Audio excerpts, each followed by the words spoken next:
I wanted to make a video showing exactly how I used to study for the CPA exam by showing you using UWorld study materials. So I just did a really quick flip through of Audit 1, the very first section, which I already finished taking notes for, but now I'm going to be looking at Section 2, which is nice and short, so I thought it would be perfect for this video. So I would always start out watching the lecture and highlighting and taking notes as I went to try to highlight the key points that seemed to be most frequently tested. So this is me just showing the book once I've gone through that process. I like to highlight just because I think it makes things pop out a little bit more, but it's definitely not necessary and it's not really a great way of increasing your retention. But what is practicing MCQs. So once you finish a section, highly recommend going through at least half of the MCQs. Feel free to leave some for later so that you can practice active recall and practice some kind of intermittently as you study.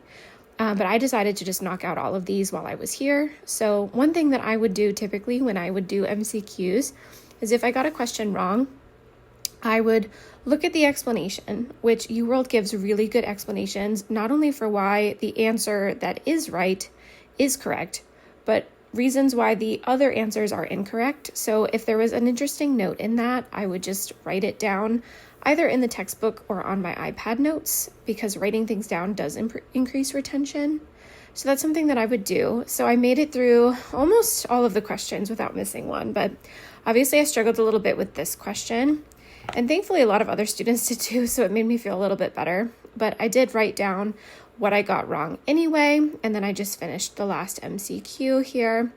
And I'm going to show you how long it took me to do each of them in just a second. So once I finished doing all the MCQs for this module, I clicked Submit Testlet. And this is exactly how it looks when you take the actual CPA exam, so it's really cool that they've set it up this way. Here you can see I only missed that one question, and I'm scrolling down just to kind of show you. So there's the actual amount of time I spent. And then after that, it's recommended to do some flashcards. So I just took a quick look at these just to kind of see how they're set up and what terms they really want you to focus on making sure that you know.